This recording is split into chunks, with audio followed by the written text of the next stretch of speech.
कार्तिक माह में आने देवउठनी एकादशी मोक्ष प्रदान करने वाली होती है।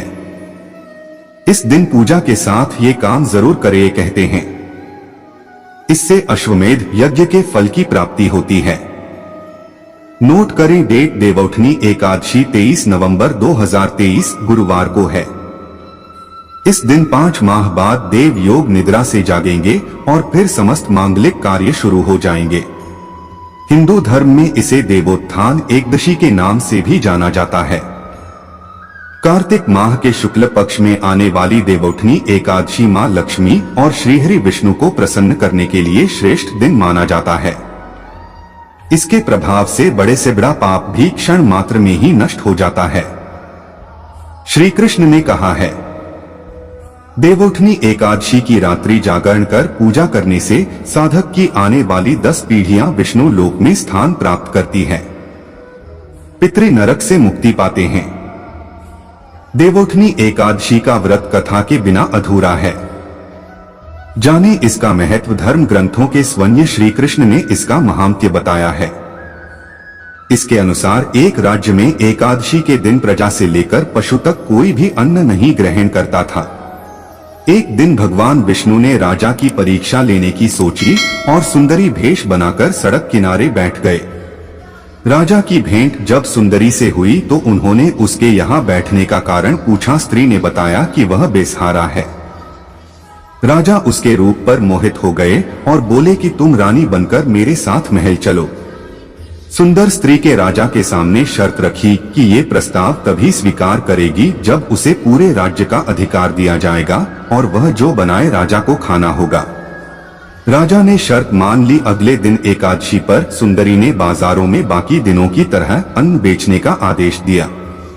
मांसाहार भोजन बनाकर राजा को खाने पर मजबूर करने लगी। राजा ने कहा कि आज एकादशी के व्रत में मैं तो सिर्फ फलाहार ग्रहण करता हूँ। रानी ने शर्त याद दिलाते हुए राजा को कहा कि अगर यह तामसिक भोजन नहीं खाया तो मैं बड़े राजकुमार का सिर धड़ से अलग कर दूंगी। राजा ने अपनी स्थिति बड़ी रानी को बताई।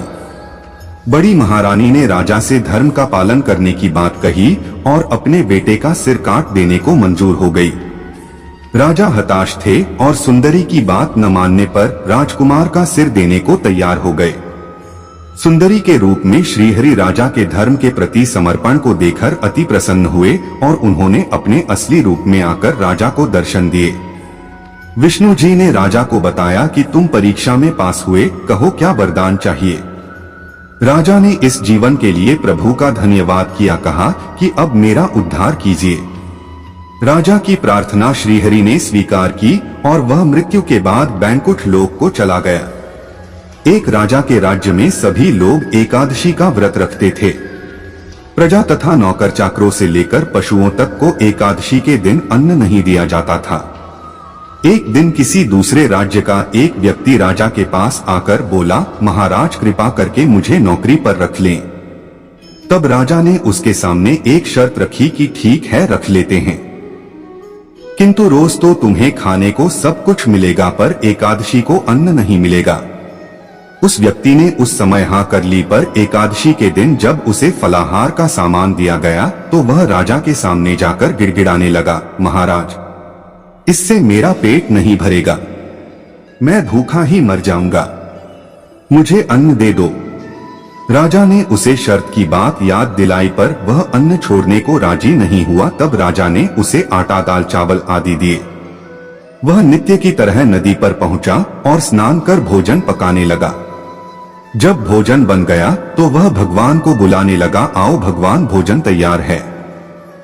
उसके बुलाने पर पीतांबर धारण किए भगवान चतुर्भुज रूप में आ पहुंचे तथा प्रेम से उसके साथ भोजन करने लगे। भोजनादि करके भगवान अंतर्धान हो गए तथा वह अपने काम पर चला गया। 15 दिन बाद अगली एकादशी को वह राजा से कहने लगा कि महाराज मुझे दुगुना सामान दीजिए। उस दिन तो मैं भूखा ही रह गया। राजा ने कारण पूछा तो उसने बताया कि हमारे साथ भगवान भी खाते हैं, इसीलिए हम दोनों के लिए ये सामान पूरा नहीं होता। यह सुनकर राजा को बड़ा आश्चर्य हुआ। वह बोला, मैं नहीं मान सकता कि भगवान तुम्हारे साथ खाते हैं।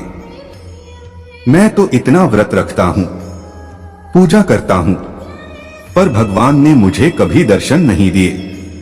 राजा की बात सुनकर वह बोला, महाराज यदि विश्वास न हो तो साथ चलकर देख लें। राजा एक पेड़ के पीछे छिपकर बैठ गया। उस व्यक्ति ने भोजन बनाया तथा भगवान को शाम तक पुकारता रहा, परंतु भगवान न आए। अंत में उसने कहा, हे भगवान, यदि आप नहीं आए तो मैं नदी में कूदकर प्राण त्याग दूंगा। लेकिन भगवान नहीं आए। तब वह प्राण त्यागने के उद्देश्य से नदी की तरफ बढ़ा। प्राण त्यागने का उसका दृढ़ इरादा जान शीघ्र ही भगवान ने प्रकट होकर उसे रोक लिया और साथ बैठकर भोजन करने लगे।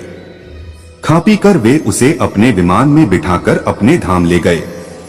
यह देख राजा ने सोचा कि व्रत उपवास से तब तक कोई फायदा नहीं होता जब तक मन शुद्ध न हो। इससे राजा को ज्ञान मिला। वह भी मन से व्रत उपवास करने लगा और अंत में स्वर्ग को प्राप्त हुआ। एक राजा था, उसके राज्य में प्रजा सुखी थी। एकादशी को कोई भी अन्न नहीं बेचता था, सभी फलाहार करते थे। एक बार भगवान ने राजा की परीक्षा लेनी चाहिए। भगवान ने एक सुंदरी का रूप धारण किया तथा सड़क पर बैठ गए। तभी राजा उधर से निकला और सुंदरी को देख चकित रह गया। उसने पूछा, हे सुंदरी, तुम कौन हो और इस तरह यहाँ क्यों बैठी हो? तब रानी ने शर्त की याद दिलाई और बोली, या तो खाना खाओ, नहीं तो मैं बड़े राजकुमार का सिर काट लूंगी। राजा ने अपनी स्थिति बड़ी रानी से कही तो बड़ी रानी बोली, महाराज, धर्म न छोड़े बड़े राजकुमार का सिर दे दें। पुत्र तो फिर मिल जाएगा, पर धर्म नहीं मिलेगा।